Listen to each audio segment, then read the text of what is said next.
Hello my dear friends, welcome back to my channel. कैसे हैं आप लोग? आई होप आप लोग बहुत अच्छे होंगे और आपकी तैयारी बहुत अच्छी चल रही होगी। आज हम लोग बहुत ही इम्पोर्टेंट टॉपिक डिस्कस करने वाले हैं, प्राथमिक चयन परीक्षा। जो मध्य प्रदेश में अभी हाल ही में रिजल्ट आया है, आपको पता है, पात्रता परीक्षा का। अब उसने जो है, क्योंकि जो उसका कैलेंडर था उसने अप्रैल में डेट दी थी कि अप्रैल में हम एग्ज़ाम कराएंगे, लेकिन आपको पता है जो महिला पर्यवेक्षक का एग्ज़ाम चल रहा है वो ही मिड अप्रैल तक जा रहा है। तो पॉसिबल ही नहीं है कि ये लोग जो है अप्रैल में चयन परीक्षा करा पाएँ। और फिर अभी आपको पता है वर्ग 2 की चयन परीक्षा भी बाकी है, यानी कि जो सेकेंडरी है स्कूल उसकी भी चयन परीक्षा बाकी है, तो वो अप्रैल में होने वाली है। तो इसी वजह से यह जो है आपका लगभग मई या जून लास्ट, जैसे वो ख़त्म होगा तो स्टार्ट हो जाएगा, यानी ये लगभग लास्ट मई या जून में स्टार्ट होगा। यानी अप्रॉक्स आपके पास अभी अगर लास्ट मई में भी ख़त्म होगा, यानी 15 मई के बाद से भी स्टार्ट होगा, तो आपको लगभग 2 महीने का समय मिलेगा। तो अब आपको इस 2 महीने में कैसे कवर करना है, क्या स्ट्रेटजी अपनानी चाहिए, कौन सा तरीका अपना कर के आप चीज़ों को जो है कवर कर सकते हैं, तो आज हम लोग उसी के बारे में बात करने वाले हैं। क्योंकि जब आप बहुत डीप में पढ़ना पड़ेगा, बहुत ज़्यादा डीप में, और अभी तो आपका सिलेबस भी नहीं आया है।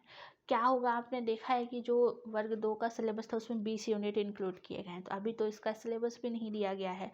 तो आपका जो पात्रता परीक्षा का जो सिलेबस था उसी के अकॉर्डिंग उसको और डीप में पढ़ना पड़ेगा, तब जाकर के चीज़ें कवर हो पाएंगी। तो हम लोग अच्छी तरीके से 2 महीने के अंदर कैसे चीज़ों को कवर करना है इसके बारे में बात करने वाले हैं। वर्ग 3 का चयन परीक्षा। तो आगे बढ़ने से पहले आप लोग हमारे चैनल को सब्सक्राइब जरूर कर लीजिए। अभी से लेकर के आपके एग्ज़ाम तक हम ऐसे ही हेल्पफुल वीडियो लेकर के आते रहेंगे, ठीक है। और मोटिवेशनल बहुत सारे वीडियो भी हम लेकर के आते रहेंगे जिससे आपकी पढ़ाई इम्प्रूव हो सके। तो इसको सब्सक्राइब जरूर कर लीजिए। आइए आगे बढ़ते हैं। चयन परीक्षा 2025 में जो होने वाला है, इसके लिए एक मास्टर प्लान क्या होना चाहिए, क्योंकि एक्सपेक्टेड एग्ज़ाम डेट जो है ना मई जून बताया, लास्ट मई में स्टार्ट होगा, जून तक जाएगा एक्सपेक्टेड है। क्योंकि यह जो है एमपी टेट जो वर्ग 2 का पेपर होने वाला है, यानी चयन परीक्षा उसके बाद ही होगा, तो मई जून पहुंच जाएगा। तो स्टार्टिंग के हम लोग, फिर अभी तक डेट नहीं है लेकिन अभी से आपको लगना पड़ेगा, ठीक है। बिल्कुल समय नहीं है, सिर्फ 2 महीने के अकॉर्डिंग आप अपने मतलब ऐसा पढ़िए कि आपका 2 महीने में सिलेबस ख़त्म हो जाए। तो अब ये क्यों हम बोल रहे हैं, क्यों अभी से पढ़ना ज़रूरी, पहले आइए एक डाटा को देखते हैं, जो डाटा कितना इम्पोर्टेंट है। आपको पता है जो पिछला एग्ज़ाम हुआ था, कब कब हुआ था लास्ट एग्ज़ाम? 2020 में। तो 2020 में बहुत सारे लोगों ने फॉर्म फिल किया था और जिसमें से बहुत सारे लोगों का सिलेक्शन हुआ था, लेकिन एलिजिबिलिटी क्या थी उसको भी पहले समझते हैं। पहले चीज़ों को थोड़ा सा डाटा को देख लेते हैं। आप देखिए, ये जो 2020 का डाटा है और ये 2024 का डाटा है। एग्ज़ाम कंडक्ट हुआ था मार्च 2022 में, और ये आपको पता है पात्रता वाला नवंबर 2024 में हो चुका है। एलिजिबिलिटी क्या थी? डीएड बीएड दोनों, यानी उस एग्ज़ाम में डीएड वाले भी और बीएड वाले दोनों बैठे थे, ठीक है। इसीलिए जो फॉर्म्स डाले गए थे वो लगभग 7,91,313 फॉर्म डले थे। 7 लाख, क्योंकि डीएड बीएड दोनों थे। अब इस बार तो सिर्फ डीएड है, ठीक है, डीएड और डीएलएड वाले थे, तो इसलिए इसकी संख्या कम हुई है। यानी कितनी हुई है? 2,66,982 जो है फॉर्म्स पड़े। कब? 2024 में।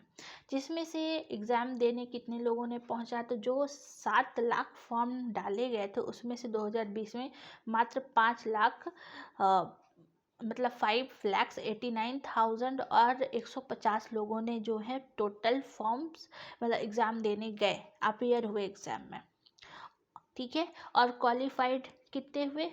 क्वालिफाइड हुए मात्र 1,94,949, यानी लगभग 33.09%, क्योंकि इसमें बीएड वाले शामिल थे। ओके, तो इतने लोग क्वालिफाइड हुए। अब इधर का डाटा थोड़ा सा देख लें। टोटल फॉर्म्स पड़े 2,66,982 और अपेयरिंग एग्ज़ाम कितने लोगों ने दिया? 2,15,883 लोगों ने एग्ज़ाम दिया, और जिसमें से क्वालिफाइड हुए। अब ये नीचे का डाटा इम्पोर्टेंट है, नीचे का डाटा इम्पोर्टेंट है। अभी इसका बताने का हम रीज़न भी बताते हैं।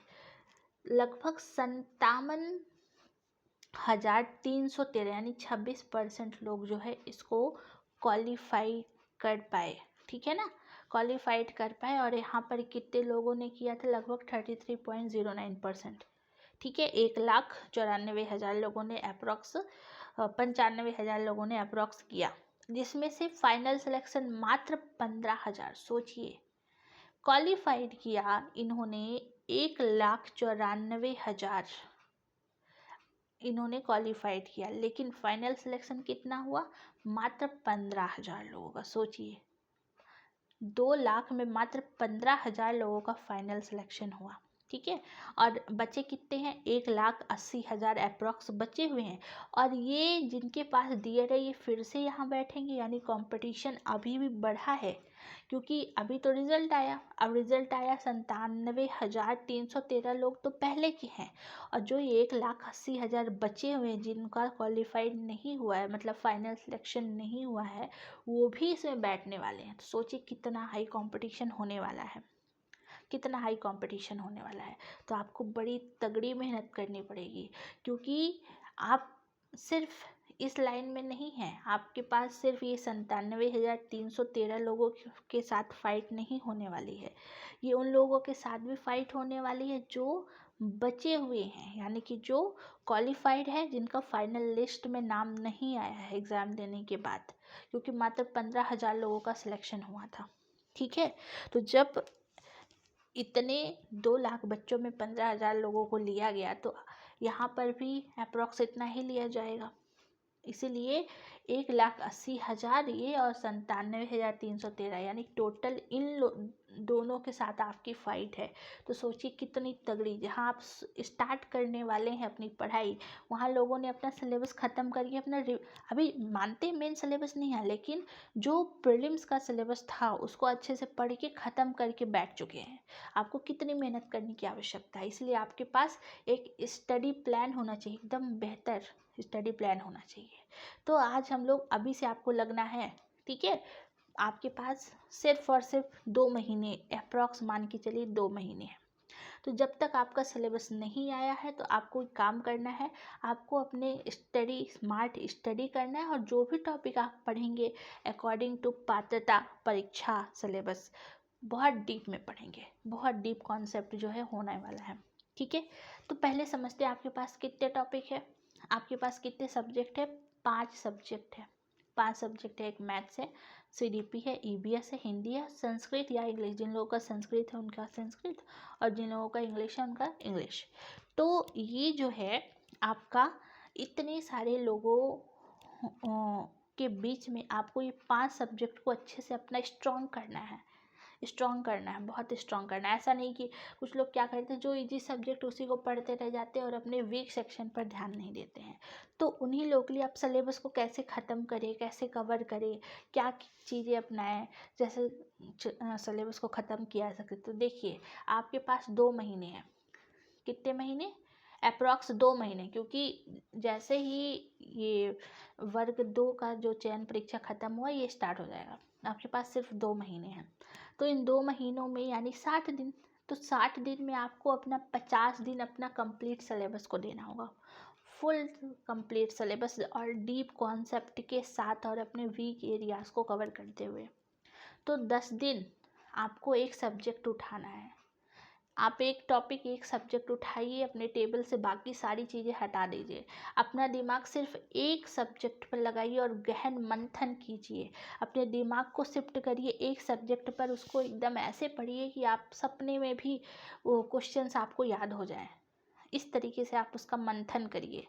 तो आप जब एक बार में एक सब्जेक्ट पर अच्छे से फोकस करेंगे तो आपको चीज़ें ज़्यादातर याद होगी। एक बार ये तरीका ज़रूर अपना के देखिए, और बोर हो जाते हैं तो आप अलग से मैथ्स लगा सकते हैं, क्योंकि मैथ ऐसा सब्जेक्ट है कि 10 दिन के अंदर आप ख़त्म नहीं कर सकते, प्रैक्टिस चाहिए। तो आप बाकी सारे सब्जेक्ट तो करेंगे ही, साथ ही साथ अगर आप बोर हो जाते हैं तो फिर आप मैथ्स लगा सकते हैं, इसके अलावा आपको कुछ नहीं करना है। और बाकी पूरा दिन आपको सिर्फ एक सब्जेक्ट पर देना है, उसका गहन मंथन करना है, जैसा कि मैंने कहा। ऐसे उसको रट लीजिए, ऐसे याद कर लीजिए, क्योंकि बहुत डीप पढ़ना पड़ेगा आपको, उसके फैक्ट पूरे हाईलाइट करके, सारी चीज़ें बहुत ज़्यादा इम्पोर्टेंट है, ठीक है। तो पहला का 10 दिन आपको CDP पढ़ना है। CDP का जो पेडागोजी है कहीं से उसको करना है, और अभी जो पात्रता परीक्षा हुई है ना, और उससे पहले जितने भी एग्जाम्स हुए सब का PYQ लगा डालना है, पूरा PYQ लगा डालना है। ठीक है। अभी आपको मॉक पे उतना ध्यान नहीं देना, अभी आप मॉक मत लगाए, क्योंकि अभी सिलेबस ही कवर नहीं हुआ, तो अभी मॉक्स अवेलेबल नहीं हो पाएंगे। तो अभी आपको सिर्फ फोकस करना है अपना कंप्लीट सिलेबस और PYQ। आप मॉक की जगह उस टॉपिक वाइज या सब्जेक्ट वाइज जो है लगा सकते हैं, क्वेश्चन सॉल्व कर सकते हैं। ठीक है। तो 10 दिन आपको CDP को देना है और पेडागोजी आपको अपनी ख़त्म करनी है, साथ ही साथ उसका PYQ लगाना है। देन अब आगे बात करें 10 दिन के बाद, यानी अगला 10 दिन जो होगा EVS सब्जेक्ट को दीजिए। आप अपने अकॉर्डिंग इन सब्जेक्ट को चेंज कर सकते हैं कि आप कौन से सब्जेक्ट को पहले टाइम देना चाहते हैं, लेकिन आप ये ज़रूर करिए। फिर अगला जो 10 दिन होगा हिंदी को, तो जो ये वाला 10 दिन है आप EVS पढ़ेंगे। EVS का पेडागोजी जो है उसको कवर, हाँ EVS के लिए आप NCERT ज़रूर पढ़िएगा, कंपलसरी NCERTs क्लास 1 to 5, मतलब 3 to 5, 1 से नहीं लगेगी, 3, 4, 5 ये तीनों NCERT अच्छे से कवर करिए, यहाँ तक कि आपको EVS में 6, 7 के साइंस के क्वेश्चंस भी देखने को मिलेंगे। ठीक है। तो EVS के NCERT पढ़ना ना भूलें, NCERT पर विशेष ध्यान दीजिएगा, लाइन बाय लाइन उसको पढ़िए। तो यहाँ पर जो है 10 दिन आपको ये कवर करना है EVS, उसका पेडागोजी, और फिर PYQ लगाना है। ओके, पूरा एकदम टॉपिक वाइज चैप्टर वाइज रट लीजिए। ठीक है। और फिर अगर आप बोर होते हो तो आप अगले 10 दिन का रिवीजन कर लीजिए, मैथ्स लगा लीजिए, लेकिन करना है आपको। फिर अगला 10 दिन आएगा, आपको हिंदी उठाना है। हिंदी का ग्रामर सेक्शन अच्छे से कवर कर लीजिए, सारी चीज़ें जो टॉपिक दिया है सब कुछ, और उसका पेडागोजी भी कवर करना है, और PYQ लगाना है हिंदी का। ओके। और जितना जहाँ से जो भी सोर्सेज अवेलेबल है उसका क्वेश्चन प्रैक्टिस करना है हिंदी का 10 दिन। आप हिंदी इजी है, आप 5 दिन में भी कर सकते हैं। और अगर बोर हो जाते हैं मैथ्स आप पहले दिन से ही लगा सकते हैं, रेगुलर 1-2 घंटे आप मैथ्स को दीजिए और बाकी इन सब्जेक्ट को दीजिए। ठीक है। फिर बात करते हैं लैंग्वेज वाला। तो जिनका इंग्लिश है वो इंग्लिश को 10 दिन दे, और जिनका संस्कृत है वो लोग संस्कृत को 10 दिन दे, और उससे संबंधित जो पेडागोजी है उसको ख़त्म करें, और PYQs लगाते रहें, और जितना हो सके प्रैक्टिस करें। ठीक है। और बोर होते हैं तो आप मैथ्स लगाइए। ओके। और कुछ नहीं करना है आपको, 10 दिन ये सब्जेक्ट देना है। फिर 10 डेज, आखिरी 10 दिन आप मैथ्स, मतलब मैथ इसलिए क्योंकि प्रॉपर एक तो आप स्टार्टिंग से बोर होंगे तो लगाते ही रहेंगे, मैथ्स तो ऐसा ही आपको स्टार्टिंग से लगाना पड़ेगा, और लास्ट के आपको थोड़ा सा फोकस भी करना होगा इम्पॉर्टेंट टॉपिक्स पर मैथ्स के। ठीक है। और उसका पेडागोजी कवर करना है, और फिर PYQ। ये आपको 50 दिन के अंदर अपने सिलेबस को ख़त्म करना है। एनी हाउ आप एक सब्जेक्ट को 10 दिन दे रहे हैं, सोचिए 10 दिन, मतलब पूरा किताब रट जानी चाहिए, ऐसा आप दीजिए। 1 बार 2 बार 10 बार, जितनी बार आप पढ़ पाएँ उस किताब को ऐसा रटिए। कोई सोते हुए पूछ ले क्वेश्चन, आपसे आना चाहिए। एकदम डीप में पढ़ना है, डीप में NCERT की एक लाइन रटिए। अगर आपको नौकरी चाहिए तो रटिए, क्योंकि कंपटीशन हाई रहने वाला है, रटिए। ठीक है। आपको 50 दिन आपका टारगेट होना चाहिए कंप्लीट सिलेबस पर। अब बात करते हैं अगला 10 दिन आपको क्या करना है। अगला 10 दिन आपको जैसे यहाँ पर आप सब्जेक्ट को आगे पीछे कर सकते हैं अपने अकॉर्डिंग, जब आप लिखेंगे यहाँ पर आपको दो दिन मात्र 2 दिन, यहाँ आप 10 दिन दे रहे हैं तो यहाँ पर अपने दिमाग को तेज करते हुए सिर्फ 2 दिन देना है, क्योंकि यहाँ पर आप मॉक स्टार्ट कर देंगे आप। ठीक है। मॉक अगर 20 दिन, जो 50 दिन है, इन 50 दिन के अंदर अगर सिलेबस आ जाता है तो मॉक्स अवेलेबल हो जाएंगे। ठीक है। तो आप वहाँ से ले सकते हैं। और अगले 10 दिन में आपको क्या करना है, 2 सब्जेक्ट, और अगर आ जाएगा तो आप ये PYQ जगह मॉक लगा सकते हैं पीछे 50 दिन के अंदर। ओके। अब यहाँ पर मैथ्स आप करिए 2 दिन, EVS करिए 2 दिन, साथ ही मॉक लगाना है। ठीक है। इंग्लिश या संस्कृत करिए 2 दिन, हिंदी करिए 2 दिन, CDP करिए 2 दिन, यानी पूरा ये आपको ये रिवीजन, ये जो लास्ट के 10 दिन आपको रिवीजन पर फोकस करना है। ठीक है। क्योंकि आपको पता है ये जो रहने वाला है पूरी तरीके से डीप से क्वेश्चन आएंगे, तो ये आपको करना है रिवीजन में।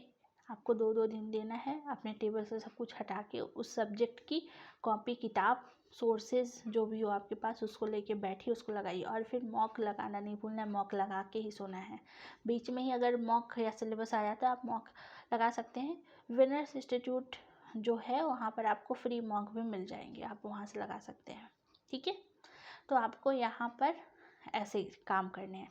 और किन बातों का ध्यान रखना है? अपना फोकस वीक पॉइंट, मतलब जो आपका, आप अपनी गलतियों को देखेंगे या आपका जो वीक पॉइंट है कौन सा, उसको कवर करिए। ठीक है, डीप कॉन्सेप्ट पढ़ना पड़ेगा, यानी डीप आपको पढ़ना पड़ेगा। बेसिक तो पढ़ना ही है, बेसिक के साथ साथ डीप और प्रैक्टिस ज़रूर करनी है। मैथ्स रेगुलर प्रैक्टिस करते रहना है, क्योंकि वो सिर्फ 10 दिन में ख़त्म नहीं होगा। रेगुलर करते रहना है। जब आप बोर हो जाएं मैथ्स लगाने बैठ जाएं, PYQ और मॉक पर विशेष ध्यान देना है। तो आई होप आपको ये, अभी एग्ज़ाम डेट आया नहीं है लेकिन आपकी तैयारी एक होनी चाहिए ना, जिससे आपका 20 मतलब कि ये जो है लगभग 2 महीने के अंदर आपका एक सिलेबस ख़त्म हो जाए, एक बार तो पूरा ख़त्म हो के रिविज़न भी हो जाए। और फिर जब जिसको जितना समय मिलेगा, एग्ज़ाम डेट आ जाएगी तो उसके अकॉर्डिंग एक न्यू स्ट्रैटेजी लेकर के आएंगे हम।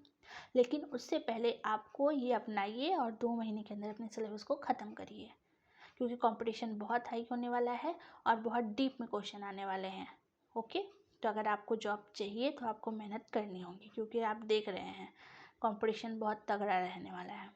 ओके, क्योंकि पिछली बार आप देखिए कितने लोगों ने एग्ज़ाम दिया था, लगभग 1,95,000 अप्रॉक्स, क्वालिफाइड मात्र 15,000। ये सच्चाई है। 2 लाख लोगों में मात्र 15,000 बच्चों का सिलेक्शन हुआ। तो अगर आप उस लिस्ट में आना चाहते हैं तो आप ज़रूर डीप में पढ़िए, अच्छे से पढ़िए, लाइन बाय लाइन पढ़िए और डीप कॉन्सेप्ट के साथ अपना मॉक और प्रैक्टिस पर, किस पर, आपको रिवीजन पर, प्रैक्टिस पर भी ध्यान देना है। ठीक है, तो कंप्लीट सिलेबस, लर्निंग, रिवीजन और प्रैक्टिस पर ध्यान देना है। कोई प्रॉब्लम हो या फिर कुछ पूछना हो तो आप नीचे कमेंट में ज़रूर बताइएगा। और अगर आपको ये वीडियो पसंद आया हो तो लाइक, शेयर, सब्सक्राइब करना ना भूलें।